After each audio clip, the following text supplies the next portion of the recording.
Liebe Zuschauerinnen und Zuschauer, ich begrüße Sie ganz herzlich zu unserer Live-Podcast-Aufnahme hier im Haus am Dom in Frankfurt. Mein Name ist Johannes Lorenz und ich mache einen Podcast zusammen mit Helge Bezold von der Evangelischen Akademie, direkt gegenüber. Wir haben uns vor einiger Zeit zusammengesetzt und überlegt, wir könnten doch mal englischsprachige, also internationale Theologinnen und Theologen einladen, um so ein bisschen den Horizont zu erweitern und nach draußen zu gucken. Und der Helge ist auf ein Buch gestoßen von einem englischen Theologen, anglikanischen Theologen, Graham Tomlin.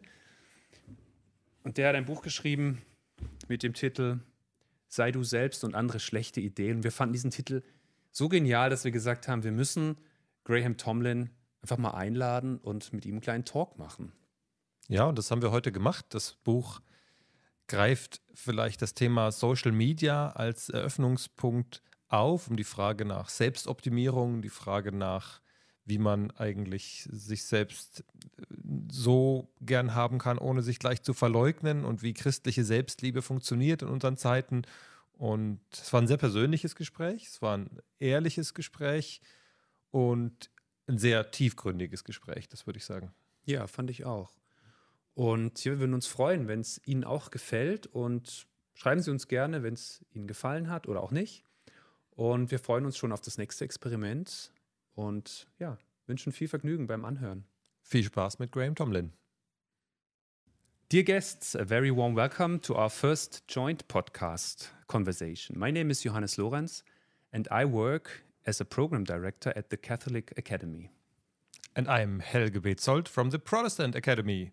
We are neighbors in Frankfurt, as I just mentioned, just 50 meters across. Some time ago, the two of us decided that we would like to take an occasional look at international theology and literature together.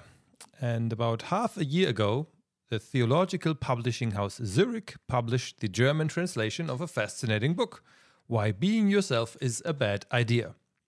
It was written by the former Anglican bishop, author, and doctor of theology, Graham Tomlin, and first published in 2020, I think. Hello, Mr. Tomlin. Hello, very good to see you, and very glad to be part of this conversation. We found the title of your book so wonderfully paradoxical, and we immediately thought we'd love to invite Graham Tomlin to talk to us and explain our German audience why being yourself might actually be a bad idea. So we are very happy that he's joining us this evening from England, Mr. Tomlin. Thanks for being with us. And we'd like to talk with you about your book, of course, but also get to know you as a person a little better.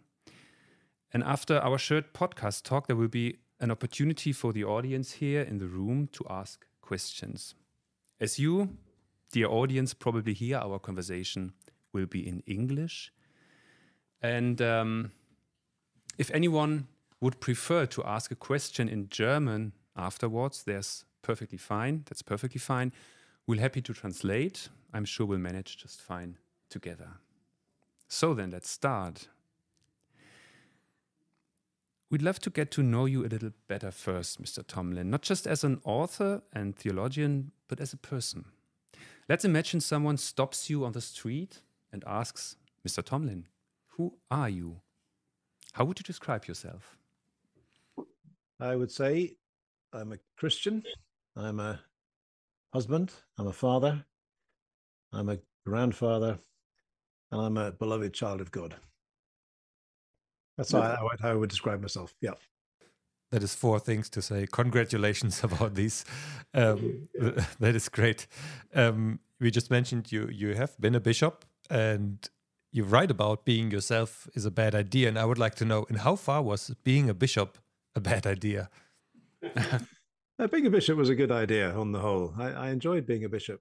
It was a very privileged position to be in, to oversee a whole number of churches and to help to encourage those churches and to enable them to function as well as they can. So I really enjoyed the task of being a bishop. I got very interested in the question of how the church communicates its message in public. And so I found myself getting more and more interested in that question, which led to what I do now, which is that 3 years ago I left my regular job as a bishop to start a new initiative here in England called the Centre for Cultural Witness, which has at its heart a website called seenandunseen.com, which is trying to articulate a kind of Christian commentary on what's going on in our world today. So yeah, being a bishop was a good job to do. But I've gone on to do something else a little bit since then. That was a good idea. Now you have an even better one. Even better, exactly. Helge already mentioned that your book has a very paradoxical title. And we wondered what was the reason you wrote such a book? What motivated you to think, well, I think I have to write a book which sounds a bit contra-cultural? Yeah. Well, I can remember the time when I began thinking about the idea of writing the book. I remember my daughter had a baby, and she had the baby baptized, and I remember I baptized the child myself, and I remember after the baptism having a conversation with some of my daughter's friends, and they were friends of hers from her university days, and many of them didn't have a faith in any way at all. They were secular people, and they had been invited because they were friends of my daughter, and they found this whole ceremony of baptism very strange. What were you doing to this child? Splashing water all over him. And we found ourselves talking about faith afterwards, and it struck me that for them, they couldn't really understand this Christian faith that was important to me, important to my daughter, my family. But they were not. But it wasn't that they were unspiritual people. They weren't materialistic. They weren't bad people. They were very good people. They wanted to get the most out of life. They wanted to experience as much as they could. They liked travel. They did mindfulness. They were kind of spiritually minded. And I began to think, we had a conversation where I was kind of struggling to explain what Christian faith really means and what it could mean for someone like that. And I went away from the conversation thinking, I would love to try to write something for that kind of person, for the person who is not necessarily already a Christian, or maybe they have a dormant Christian faith, but it's not really a live Christian faith. How would I explain Christian faith to them? And I began to think, what's the way in? What's the way in to opening up the conversation? And I suppose I began to recognize how much we talk about ourselves in contemporary culture. We say, we have to believe in ourselves. We give ourselves, believe in yourself, or love yourself, or respect yourself, or express yourself, or be yourself. We talk about that all the time. And then when I turn to the gospel, I kind of read Jesus's advice, which is to deny yourself, which sounds so countercultural to all our emphasis upon loving ourselves and expressing ourselves and so on. So, and it struck me that was maybe a way into thinking about what Christian faith offered to our culture, by starting from that place, that maybe the number one kind of moral command of contemporary life, to be yourself. Maybe that's the kind of key to getting into helping to understand why Christian faith offers you something different from that. That is very interesting, and I would love to hear how, whether it was possible to convince him or the family about this idea, or whether it needed an entire book, and how they liked the book. But we can move to that later on. Maybe we start off with something that at least caught my eye when I heard and read about your book, and that is the idea of social media as a big part of this culture you're facing and dealing with. And in your book, you write that you see many people idealizing themselves mostly on social media, and you speak of a certain culture of doing that. And then this culture also implies that we do not speak openly about our misery and try to maybe hide our darker sides. And I have to say that I'm not fully convinced that social media is a mere narcissist disaster in that sense. At least in my algorithm, I see many young people making fun of themselves, speaking open about their imperfection, and that it might be even healthy to do so. So I would just like to know, what is your take on social media, and what is the foundation of your perspective on that? Well, I suppose I think that the social media, you think of a smartphone, I think of it as like a kind of mirror to the soul. Because, of course, when you think of social media, you think of the way algorithms work, the way that the whole kind of technique of social media works is that the more when you go on Facebook or Instagram or TikTok or whatever else it is, it kind of recognizes, it works out who you are, what age group you are, what gender you are, what background you're from, and it works out what you like. So, if you spend more time on one particular kind of video, it'll register that you like that kind of thing. If you kind of go through a video quite quickly, you realize it doesn't. I remember when I first went on TikTok, I thought I'd better find out what TikTok is like. And I went on thinking, I'm not going to like anything. I'm not going to follow anyone. I'm just going to observe. And to my amazement, within a few days, it started sending me videos of things that I was quite interested in. It sent me interested in videos of football or cricket or mountains or things that I was quite interested in. And it was uncanny the way it had worked out exactly who I was. And it sent me stuff that I was quite interested in. And we know how social media works like a kind of echo chamber where it tends to work out what you think, and it sends you more of that stuff. So in other words, what you do when you look into a smartphone is you are looking into a mirror of your soul, for better or worse. It tends to confirm us in who we are. It sort of gives up, and it doesn't have any great sort of moral campaign to change you into something else.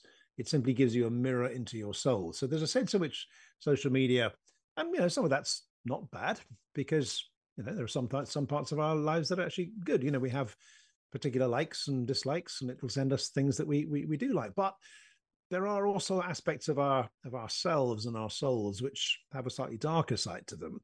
And the problem, of course, is that social media doesn't really make any distinction between those two things, and it will send us things which will confirm our worst fears or anxieties or prejudices or desires. And therefore, that's the sense in which I think the kind of social media is a bit of a mirror into the soul. And so I think that's a large part of why social media is built around a sense of confirming ourselves, reflecting ourselves back to ourselves. It's a kind of sort of the image of Narcissus looking into the pool and drowning in self-love. There's a little bit of that that goes on in social media, I think. So it's almost too harmonizing in a sense, or too like emphasizing your best, being too, how to say that, like it's too less conflicted in that sense. Yeah. And there is an element of, and even as you say, you do find people, talking openly about their mistakes or their struggles. But certainly for all of us, I think there are things we would say and things we wouldn't say on social media. There are sides to our lives that we would be very reluctant to go on social media, even if, and because sometimes expressing a bit of vulnerability is not a bad thing, can be quite a good thing, can bring out people's sympathy. And I know people who almost make a kind of living on social media by expressing vulnerability because it's their way of getting affirmation. And I kind of sometimes think, is that healthy? But I think for everybody, there's always a part of social media that you won't let anyone else see, because they are the darker sides of your heart, and we're not always very honest about those things. So let's probably do our first deep dive, Mr. Tomlin. You spent quite a lot of time in your book reflecting on the question whether God really exists. That seems to be a very important theme for your argumentation in the book. Why do you think the existence of God, and especially of the Christian God in itself, is such a key part of your argument? Well, I often go back to the argument of the great St. Augustine, who, of course, is common to both Protestant and Catholic Christianity. And in his great work, The City of God, he kind of sets up this idea that there are two cities, the city of God and the earthly city. And the difference between them is they are ordered around different loves. So the earthly city is ordered around the love of self. The city of God is ordered around love of God. And it's quite a stark sort of division. And his thing is, we either love God or we love ourselves. And that for him, the Christian path is the gradual process of learning to fall in love with God, to fall in love with something outside yourself, something that is beauty and truth and wonder and goodness. And that's for him what God is. And I suppose the reason why I go quite early in the book into this question of, is there a God beyond it, is because I do think ever since, ever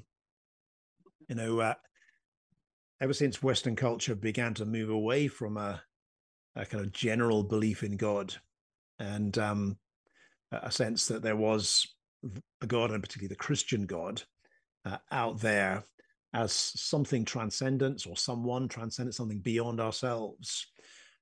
Once you rule out that sort of sacred canopy, that kind of transcendent realm, all you're left is with the immanent and not the transcendent. All you're left with is the world in which we ourselves can live. And it's as if when you remove God from the picture, all that you're left with is yourself and other selves. And so it seems to me the first step in learning to decenter your world around yourself is to realize that there is something beyond you, and that's not just other selves. There is something beyond this world, something that you cannot see, something that is as the source of everything good that you know in the world, everything that is beautiful and true and wonderful, and it comes from somewhere, and it comes not from somewhere, it comes from someone. And it's beginning to discover that person that you then begin to decenter yourself. Because I guess I think, which goes back to my kind of analysis of where we are as a culture. And I think I would describe ourselves as a culture as a culture turned in upon itself. We are fascinated with ourselves, and that's something there's nothing wrong with that. But if there's that sense of our contemporary advice to be yourself, express yourself, turns you in upon yourself to examine who am I, what are my desires, whereas actually the reality is, and I suppose that this is the heart of the Christian claim, I think, is that what we need is not so much to be turned in upon ourselves, to be turned outwards towards God and towards our neighbor. And in fact, that is the route to true happiness, rather than the kind of turn inward, which is so common in contemporary life. The very famous philosopher Aristotle once said, if you want to search happiness, just look for something that makes you happy, not look into yourself and think about what makes you happy. Could that be an argument which you could agree with? Yeah, I think there's something, I think I mentioned in the book that both Aristotle and Plato, they begin theology with the experience of wonder. In other words, you look outside yourself and you realize there's something that is just amazing. It's wonderful, and there's something about those moments when you are almost not aware of yourself, because you wake up in the morning and you see an amazing sunrise, or you go to a concert and you hear some music which is just perfect, or you see a sporting event and some miraculous bit of sporting ability, or you fall in love, or whatever it might be. And in those moments, you're not aware of yourself. You're just aware of the wonder of this thing outside yourself. And those moments seem to me a clue to where true happiness is to be found. It's almost like when you lose that rather crippling self-awareness and actually become absorbed in something that is beautiful and wonderful outside yourself. And then I suppose I want to go beyond that and say, well, where do those things come from? And they come from the source of all truth and beauty, which is God. Now, in some ways, that's an idea which I think Aristotle and Plato would have both recognized. And in some ways, Christianity was born in that world. I think it has probably more in common with Plato than it does with Aristotle, but that's a whole other question. But I think that recognition that true happiness and wisdom is found by going outside yourself, not by turning in towards yourself, is, I think, a really important insight, which is not just Christian. It's shared by other faiths and other philosophies as well. But there's more to be said about that than from the Christian perspective. But I think that is a true insight to begin with. I'm not trying to play the Protestant here, but when I hear the idea of amazement and wonder, I always think of Schleiermacher's idea of a sense for infinity or a feeling of infinity. But there's quite a big step from, I guess this is also a more cultural form of theology that many people have nowadays, that, there is something, there is some feeling of nature and wonder about these things, about love. How do you translate this kind of weight to a personal God, a God that reveals himself in Jesus Christ? What is your take on how to make this God personal?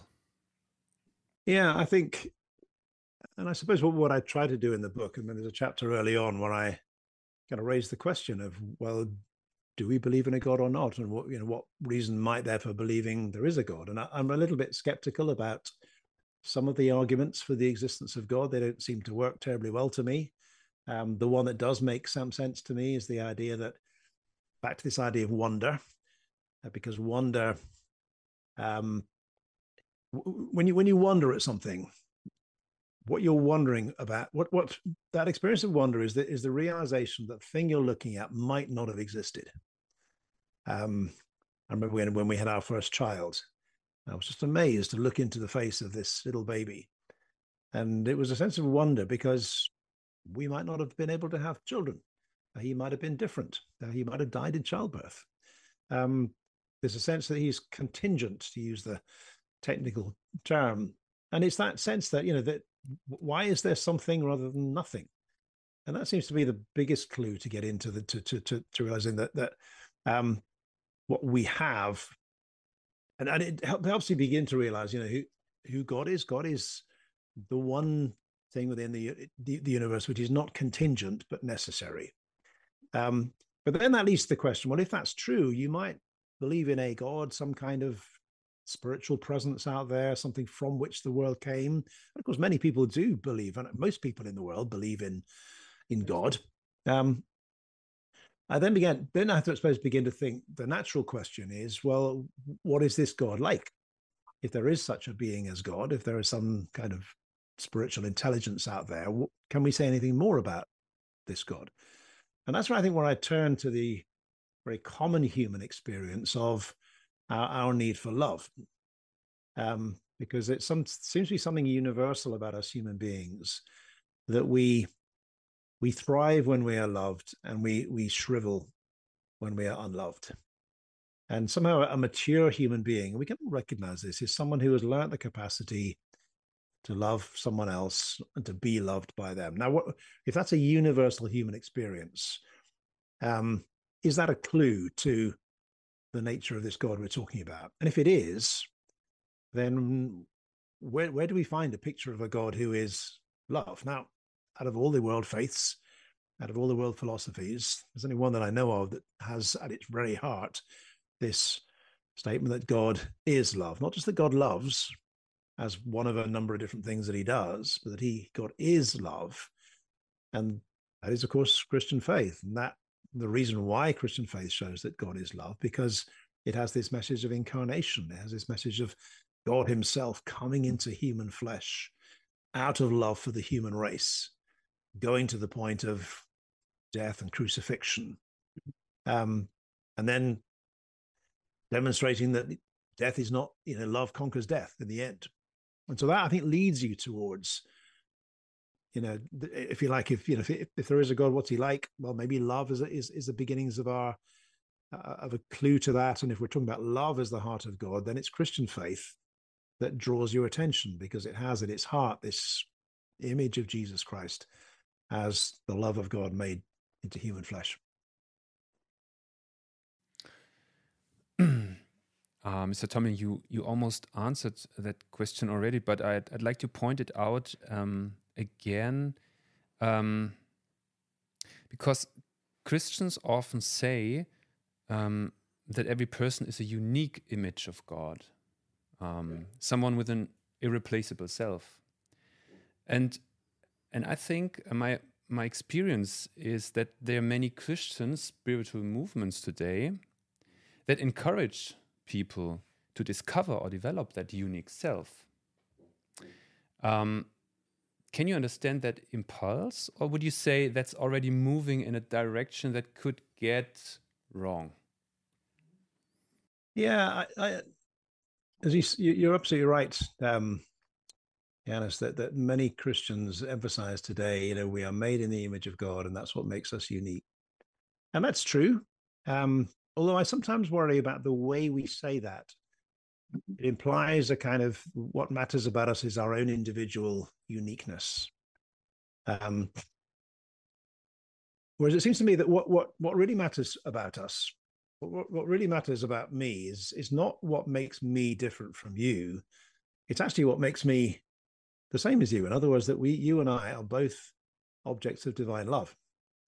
And that's actually what it means to be in the image of God. It means to be someone who is loved by God in relation to God. And sometimes we talk about the image of God as if it's an individual thing, or something that somebody possesses. I possess my own version of the image of God. Whereas I think the image of God says something about that I am loved by God, and that I am made in the image of a God who is Father, Son, and Holy Spirit, who is relational in his own being. And so you can't separate out image of God from relationship. And again, once you start saying that, if I'm made in the image of a God who is Father, Son, and Holy Spirit, if being made in the image of God means that I am loved by God, I am the object of divine love, that means that the key thing is not my own individual personality, but it's recognizing that I am loved by God, that I am called to love my neighbor. That's what it means to be in the image of God. It's a relational thing and not an individual thing. And so I think that's the kind of one slight concern I have about the way we talk about being made in the image of God. I want to say that has to be relational at its core, relationship to God, relationship to others. Because at the heart of the teaching of Jesus is that, he says, what is the greatest commandment? Love the Lord your God with all your heart, soul, your mind, and strength, and love your neighbor as yourself. There is no other commandment greater than these. That's the absolute heart of Christian faith. And that's what it means to be in the image of God, I think. And how would you deal with talkings like you have to emphasize your talents, as there are Bible stories that says you don't have to put your talents under the table. You have to emphasize them. Would you say that's something separate to individuality? I mean, there clearly are particular talents, skills that each one of us have that are different, and we clearly need to discover what those are and to express them. But I think alongside the parable of the talents in the Gospels, you put the teaching in the epistles of the New Testament about the spiritual gifts. And it seems to be clear that when St. Paul talks about spiritual gifts, he talks about them not as primarily given for the individual. They're given for the building up of the body. They're given for the building of community.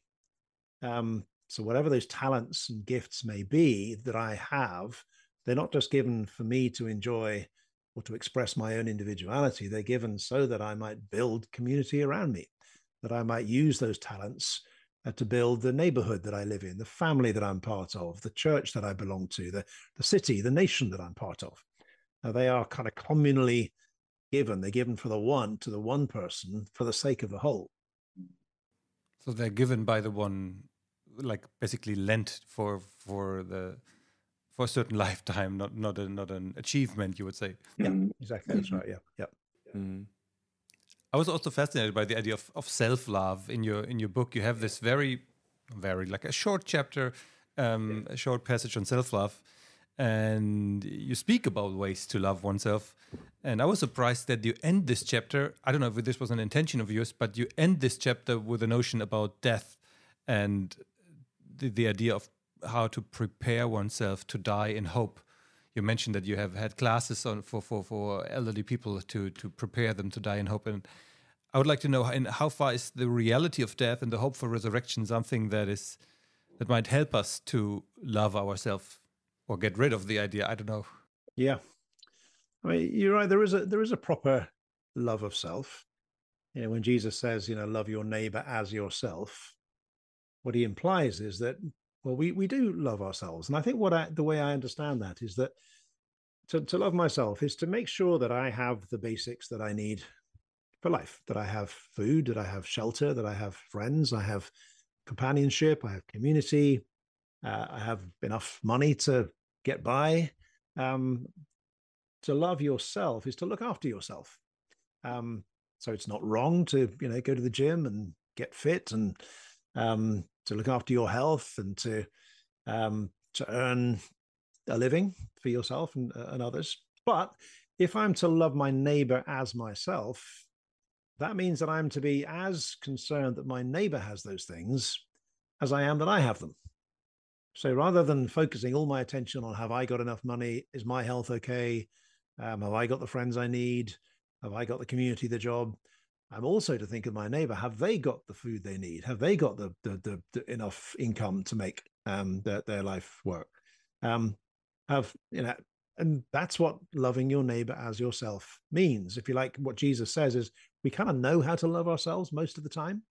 Now, I know some people struggle to love themselves, and that's a strange thing about human life. But the most of us know roughly how to look after ourselves if we can, but it shouldn't stop there. It has to go beyond that to kind of think, well, if I'm looking after myself to have the basics, I need to let other people have to ensure to give my time and attention to make sure my neighbor has those things too.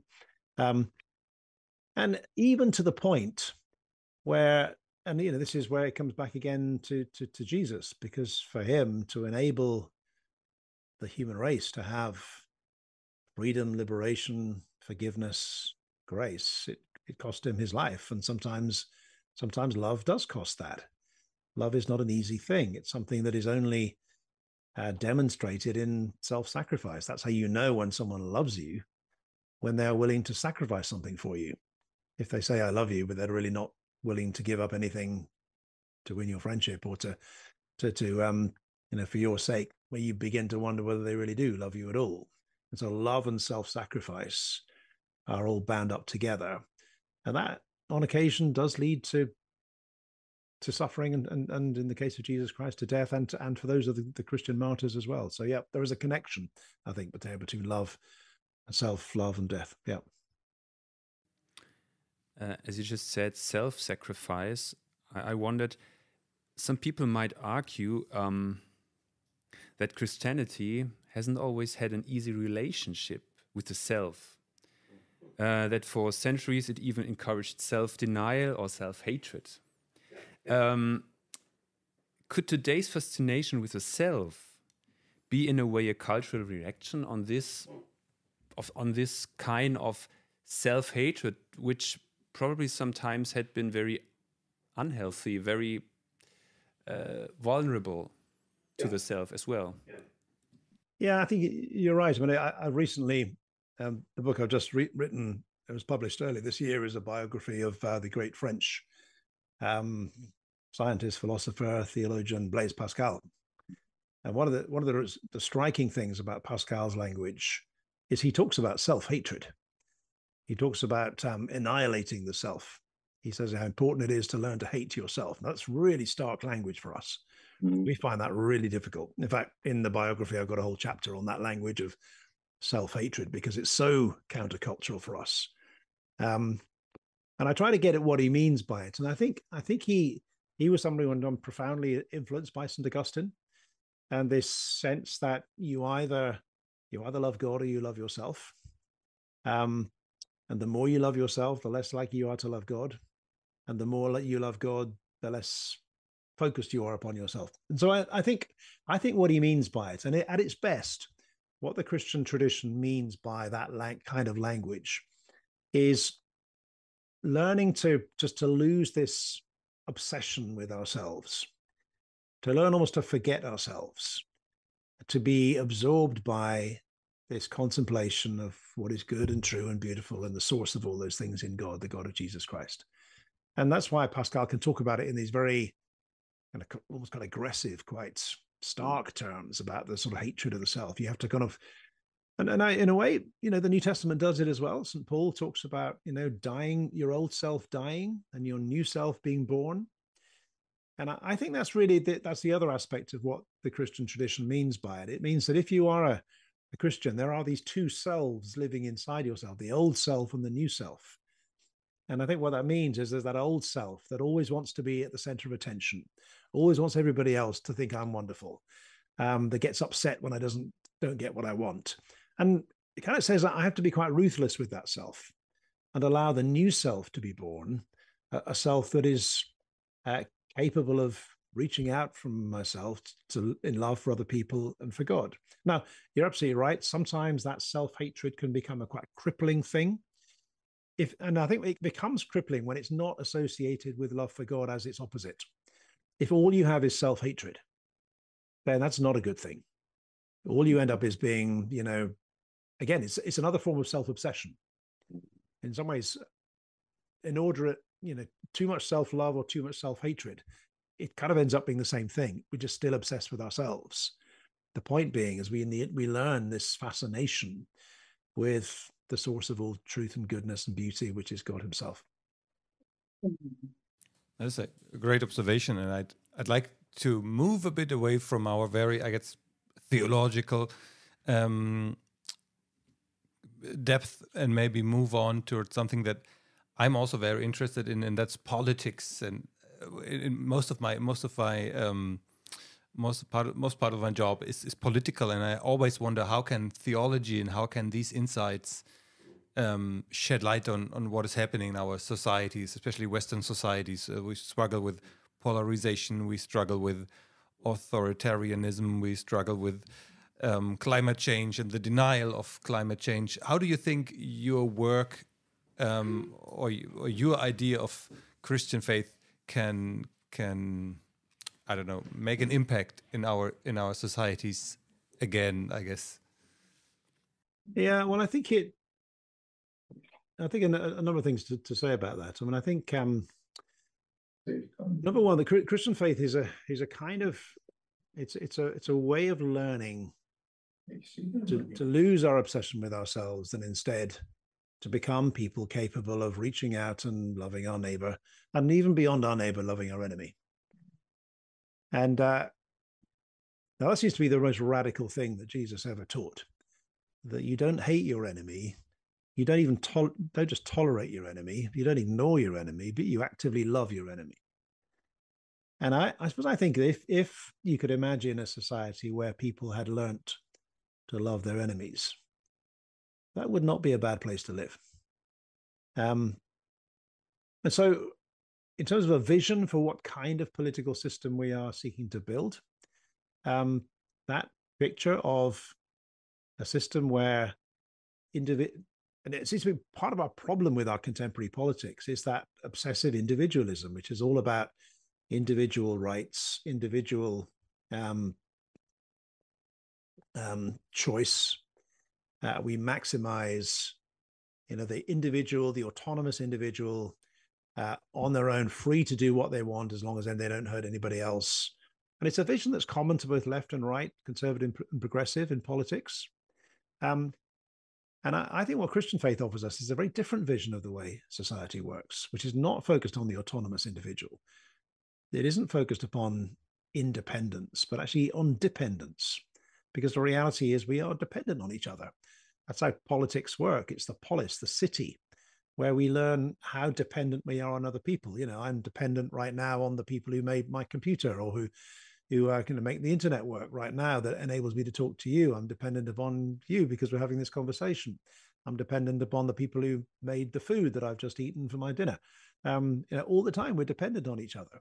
And it seems to me a society which emphasizes that interdependence and cultivates the kind of institutions that build local community at the kind of local level, I think is a much more powerful vision than either the very individualism that says there's nothing between the state and the individual. Something that I think Catholic social teaching talks about quite a lot. That's that idea of local institutions, churches, trade unions, local groups, where people learn to encounter one another and learn to love one another at that local level. So that's one of the things I think that the Christian vision can bring to our kind of politics today. There were quite a lot of questions from our audience, which also implies that their English is pretty good because they could all follow. That is very nice to hear, so that they could follow our conversation. We would like to start with a question on the German title of your book. I have no idea in how many languages your book have been translated, and if you were aware of all the titles in their native context, but the German title, literally translated, would be Yourself, ! And other bad ideas. And one member of our audience asked, what might other bad ideas be from your point of view? Yeah, well, the English title is Why Being Yourself is a Bad Idea and Other Countercultural Notions. And I think the translators tried to find a way of saying that in German that was a bit more idiomatic for Germans. And I suppose I'm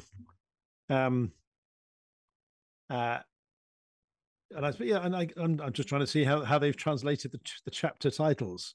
I suppose what it's trying to do, I mean, each chapter tries to have something arresting which draws the attention. So, for example, they did that. They did that. Why evil exists and we can't explain, or something like that. Yeah. So why praying is dangerous. Yeah. Why evil exists and it can't be explained. Why love is and isn't all you need. So I suppose the implication is that some of those bad ideas are that you think, well, love is all you need. Well, in one sense, that's a bad idea if it is just, finding the one person to love is going to satisfy all your desires, because that's not the only thing that is needed. And it's not just being loved; it's learning to love. Why freedom is not what you think it is. The chapter on freedom says that one of the things we say about freedom is that freedom is always the freedom to do what you want, as long as you don't hurt anybody else. And I think that's a rather bad idea. That's a bad understanding of what freedom is. And so what the chapter tries to do is to try to get underneath the surface of that and show why that understanding of freedom is problematic, and why the Christian understanding of freedom is a much healthier and more life-giving version of freedom than that. So I think those are some of the ideas on it. Thank you. Another person asked the following. We can see that there are several movements, self-being movements. We could call them like that, self-being movements that are very successful today. Very successful. And could there be probably a kind of envy at the church, or with the church? At the church. At the church. Because their members aren't growing and others do. Could that be a kind of motivation? Yeah, I mean, there have been a number of studies done in the UK and in the States as well that actually say that when people do sociological studies, people who have a belief or a faith in God tend to be happier than people who don't. And that's just an empirical observation. It's not a faith statement. It's something that just comes out of interviews that people have, that faith brings a kind of contentment that you often find that you don't have without it. Now, of course, there are many people who don't have a faith who are quite happy, and many people who are Christians who are not very happy. And in one way, you could say that you don't become a Christian to find happiness, because often, true faithfulness to Christ, the path of Christian faith, doesn't always lead to happiness. It often leads to self-denial and martyrdom, which is not necessarily the same way, but it is in a kind of in a strange roundabout way. I think a means of true happiness. There's a number of books that have been written by theologians like Ellen Shary or Miroslav Volf, which are focused on happiness and how actually Christian faith is a kind of route to happiness. And in fact, Blaise Pascal talks about it quite a bit as well. And he talks about actually in a strange paradoxical way, although Christian faith looks like a path of suffering and self-denial, actually it's the one thing that brings you true happiness. And I suppose that's why it I guess our contemporary culture says, well, you will become happy if you satisfy all your desires, whether that's for travel or for fame or wealth or popularity or sex or whatever it might be.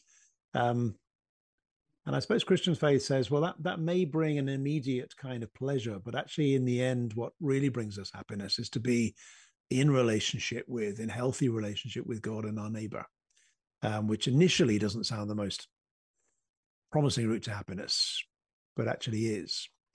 And I think that's one of the things we have to rediscover as the Christian church, to portray the Christian faith as the thing that really makes you happy in the end. Although paradoxically so, it gets there in the end, but it's not, even though it doesn't seem like it is actually the route to happiness. And when you think in English, certainly that word happy, it has two meanings historically. It means, I don't know, in German, you have glücklich, I suppose. I don't know what that, and it means happy in the sense of joyful, happy, but it means kind of right. It means apt. It means something that is in the right place, that you experience joy from being in the right place in the world. And I think that's the kind of happiness we talk about. Thank you. There's been another question on self-improvement. I'd like to combine these questions with a question I had while I was reading the book. Because today we often talk about the danger of constant self-improvement, as you mentioned. And I have a good friend. He's professor of ethics in Berlin, and he told me once, isn't Christianity partly responsible for that? Because the idea that every person should become holy seems to demand a lot of focus on the self, almost a spiritual form of self-optimization. And could there be kind of trueness? No. Yeah, or like a root of this idea. Root of this idea, yes. Yeah, I think there is something in that. John Calvin, in his famous Institutes, begins with that statement. That the true knowledge is knowledge of God and knowledge of yourself. And he says it's hard to know which comes first. Is it you know yourself first and then you know God, or was you know God first and then you know yourself? But his understanding of Christian faith was that true knowledge is knowledge of both yourself and God. And for him, of course, that means knowledge of yourself means knowledge of who you really are, as someone created by God, with all the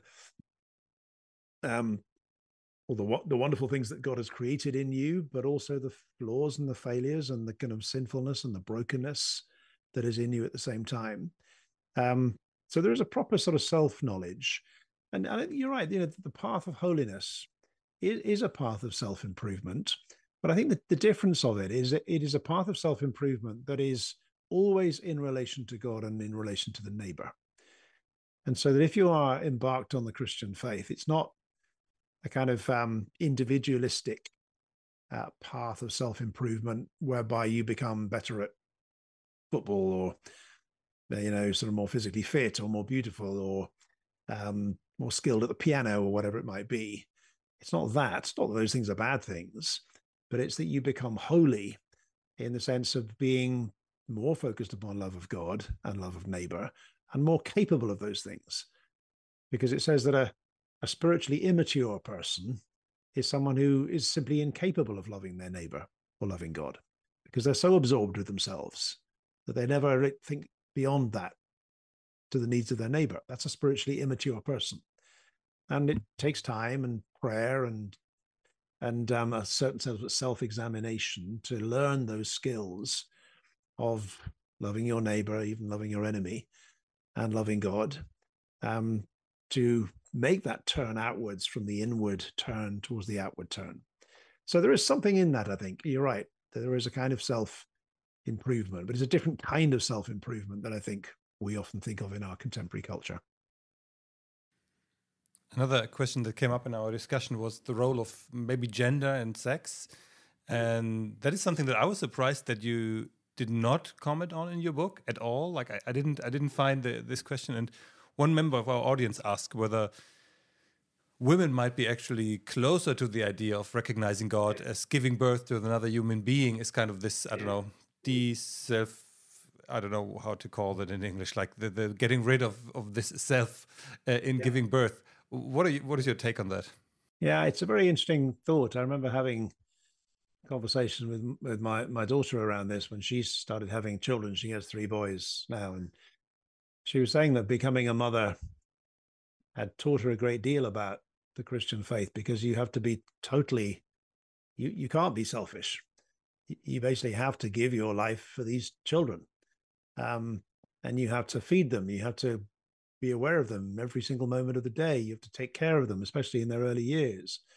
And one of the ways in which we learn, the female part of the species, one of the ways in which I think women have the ability to learn is in that. No, it's not.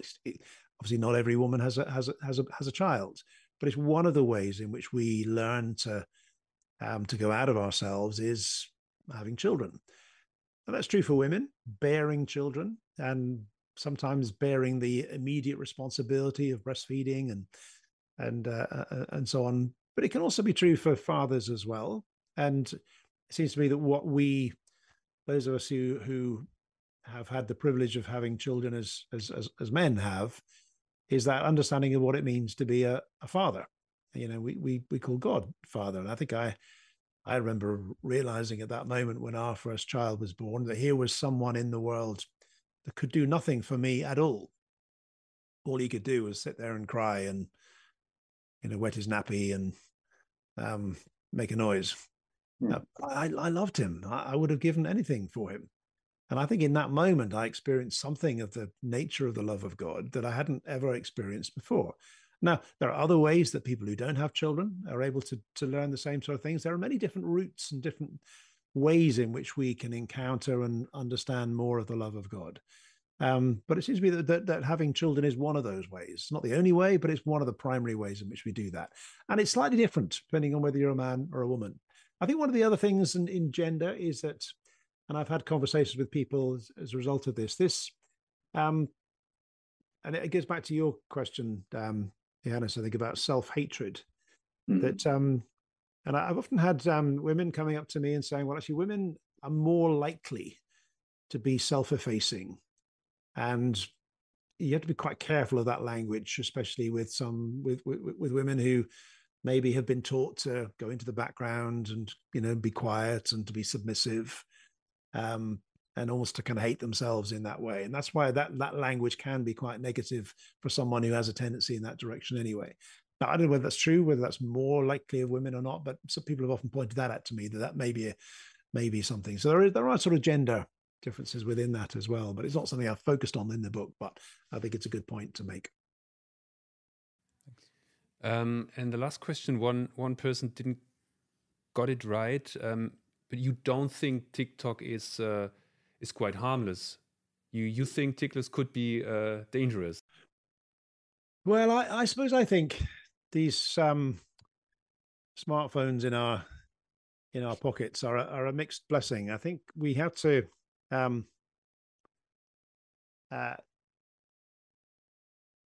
they can be good. They enable us to connect with one another.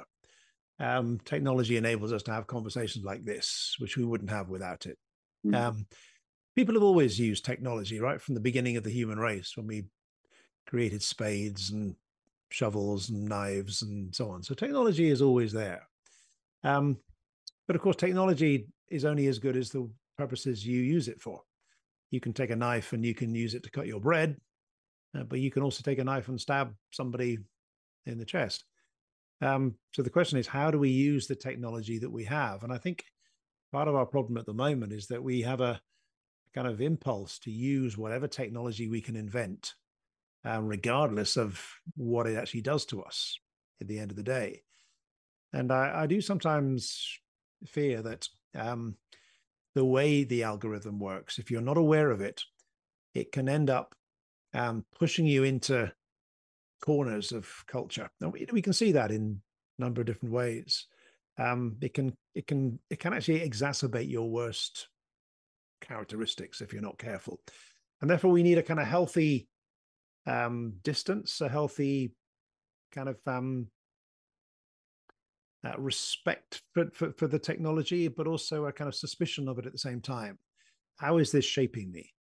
And I sometimes wonder about, I get on a bus and I see young people just scrolling through endless videos. That's all they're doing.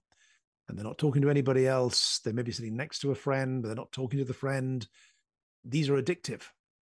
And, the whole reign of reels on Instagram and Facebook and TikTok and whatever, they can be harmless, but it's like anything. You have to kind of control the habit. It's like food. It's like drink. It's like if you don't control your desire for alcohol or for food, you're going to become an alcoholic, or you're going to become obese.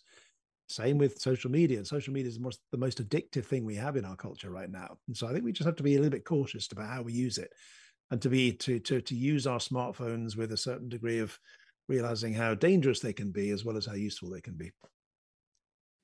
That is a true wisdom, some true wisdom for our audience. Thank you so much for the time you had for the interview. That was wonderful. I learned twice as much as I learned from reading your book, and I feel like we have to do this again on your new book. Let's hope it will be translated into German at some point. Hope so. What are you going to write about next?